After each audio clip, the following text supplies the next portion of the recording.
ప్రజలారా, మిత్రులారా, ప్లాస్టిక్ వాడకండి, వాడి ప్రాణాల మీదకి తెచ్చుకోకండి. నాకొచ్చిన వ్యాధి మరొకరికి రాకూడదని మధుసూదన్ అడ్వకేట్ అన్నారు. జగిత్యాల జిల్లా కేంద్రంలో జిల్లా కోర్టు ఆవరణలో ఆయన మాట్లాడుతూ ప్లాస్టిక్ గ్లాసులే కానీ, ప్లాస్టిక్ ప్లేట్లు కానీ, కవర్లు కానీ వాడకండి అంటూ ప్రజలను వేడుకున్నారు. సీఎం రేవంత్ రెడ్డి గారికి, ప్రధానమంత్రి నరేంద్ర మోడీ గారికి పోస్ట్ కార్డుపై ప్లాస్టిక్ నివారించాలని వ్రాసి పంపిస్తున్నానని ఆయన అన్నారు.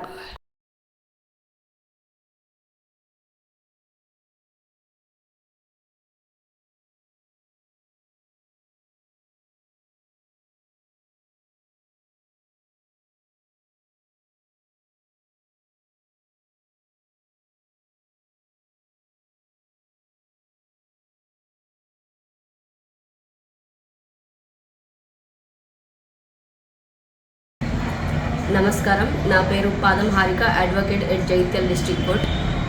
సార్ చాలా సఫర్ అయ్యారు అనారోగ్యంతో because of using plastic. So దయచేసి ఆయన ఎంత సఫర్ అయ్యారో దగ్గరుండి మేము చూసాము. అది నివారిద్దామని చెప్పేసి సార్ చాలా పెద్ద స్టెప్ తీసుకున్నారు. మీ అందరి సహకారం కూడా మాకు కావాలని మనస్ఫూర్తిగా కోరుకుంటూ సార్ ఒక ఉద్యమం చేపట్టారు, పోస్టల్ కార్డ్ ఉద్యమం. దీన్ని సీఎం రేవంత్ రెడ్డి సార్కి, ఇంకా చీఫ్ జస్టిస్ ఆఫ్ ఇండియా సుప్రీంకోర్టుకి పంపిస్తున్నాము, హైకోర్టు జడ్జెస్కి పంపిస్తున్నాము.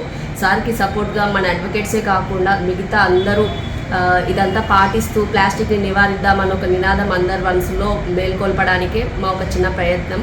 మీ అందరి సహకారం మాకు ఉండాలని మనస్ఫూర్తిగా. క్యాన్సర్ రావడానికి మూల కారణమైన ప్లాస్టిక్ అని తెలిసి కూడా చాలామంది తెలిసి తెలియక చదువుకున్న వాళ్ళు, చదువుకునే వాళ్ళు అందరూ వాడుతున్నారు. సో మీరు నిరుపేదలకి ఫుడ్ సప్లై చేస్తున్నారు చాలామంది, అప్పుడు కూడా మీరు ప్లాస్టిక్లోనే ఫుడ్ సప్లై చేస్తున్నారు. ఎన్నో జంతువులు చనిపోతున్నాయి.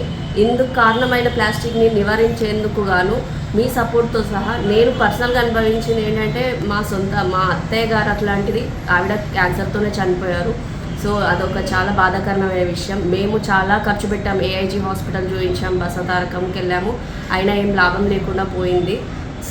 సార్ అదృష్టం బాగుండి, ఆయన డబ్బున్నా సరే మేము ఎంత డబ్బు ఖర్చు చేసినా ఆవిడ నిలవలేకపోయారు. సార్ అదృష్టం బాగుండి మనందరి ముందు ఇలా ఉన్నారు. సో ఆయన సఫర్ అయింది, ఇంకెవరు సఫర్ కాకూడదని ఈ స్టెప్ ముందుకు తీసుకొచ్చారు. ఈ ఆలోచన చాలా గొప్పది sir, really hats off to you. And మన మిడిల్ క్లాస్ వాళ్ళం కాకుండా లోవర్ మిడిల్ క్లాస్ వాళ్ళు సఫర్ అయ్యే వాళ్ళు చాలామంది ఉన్నారు, చాలా యూజ్ చేసే వాళ్ళు ఉన్నారు. పిల్లలతో సహా పెద్దవాళ్ళ వరకు ప్లాస్టిక్ని యూజ్ చేస్తున్నారు. దీని మీద మీరు ఆలోచించి, గ్రహించి, డబ్బులు ఉన్నా లేకపోయినా ప్రాణం విలువ మీకు తెలుసు కాబట్టి, మనిషి ఇవాళ ఉంటే రేపు కనిపించకపోయే రోజులు ఉన్నాయి కాబట్టి ఆరోగ్యాన్ని జాగ్రత్తగా కాపాడుకోండి. ఉంటాను. ఆలోచన రావడానికి మూల కారణము 2025 మే ఫస్ట్ వీక్లో నాకు క్యాన్సర్ డిటెక్ట్ అయింది. చాలా బాధపడ్డాను. ఇటు క్యాన్సర్ కోసము నేను 25 లక్షల రూపాయలు ఖర్చు చేసుకున్నాను. ఈ 20 లక్షలకు ఎంత బాధపడ్డానో నాకు తెలుసు. నా గ్రామంలో 2 ఎకరాల భూమి అమ్మినాను. ఆ భూమి వచ్చే డబ్బులతోటి క్యాన్సర్ ట్రీట్మెంట్ చేసుకున్నాను. ఇప్పటికీ క్యాన్సర్ ట్రీట్మెంట్ నడుస్తూ ఉంది. అది కూడా కాదు, హైదరాబాద్లో బసతారకంలో ట్రీట్మెంట్ తీసుకున్నాను. ఇంత అమౌంట్ అయిందంటే నాలాంటి వ్యక్తి 2 ఎకరాల భూమి అమ్ముకొని చేసుకోగలిగిన. ఇక సామాన్య పరిస్థితి ఏంటి, చాలా ఇబ్బందికరం అది.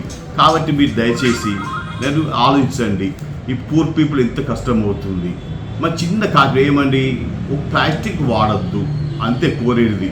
ప్లాస్టిక్ గ్లాసులు, ప్లాస్టిక్ ప్లేట్లు, ప్లాస్టిక్ కవర్లు వాడకుంటే సరిపోతుంది. ఇది ఒక ఎంతో మనం ఉన్నతమైన స్థితి ఎదుర్కొని కారణం అవుతుంది. హాస్పిటల్ లోపల ప్లాస్టిక్ కవర్లు టీ పట్టుకొని వచ్చి పేషెంట్ టీ పోస్తుండ్రు. అది ఎంత డేంజర్ డాక్టర్స్ తెలుసు, అది పట్టుకోలేదు. మన ఫంక్షన్స్ లోపల వేడి పదార్థాలు ప్లాస్టిక్ పెట్టుకుని భోజనం చేస్తున్నాము. అది దరిద్రం మీకు తెలుసు. ప్లాస్టిక్ గ్లాసులు టీ తాగుతున్నాము. ఇటువంటి మనిచ్చి మనము ఆరోగ్య ఖరాబ్ చేసుకుంటున్నాము. ఇటువంటి విషయాలు మనం పట్టించుకోకుంటే అందరూ నష్టమైపోతారు.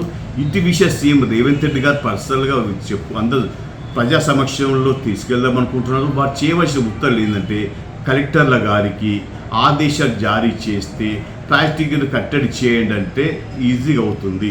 మున్సిపల్ కమిషనర్లు హోటళ్ళ మీద నడపకుండా చేయాలి, హోటల్స్ వాడకుండా చేయాలి. డాక్టర్లు నర్సింగ్ హోమ్లో కూడా ప్లాస్టిక్ వాడకుండా చేయాలి. నూతన ఎన్నుకోబడ్డ సర్పంచులు వారి గ్రామాల్లో ప్లాస్టిక్ వాడడం తీర్మానం చేసుకోవాలి. ఈ విధంగా మనవత్ కృషి చేసుకొని ప్రైమ్ మినిస్టర్ ఇండియా గారికి, చీఫ్ జస్టిస్ గారికి, రేవంత్ రెడ్డి గారికి తెలిపినట్టయితే మన తరఫున జగిత్యాల జిల్లాని దేశంలో లోపల ఉత్తమంగా తీర్చిదిద్దన కోరిక. ధన్యవాదాలు. నమస్తే.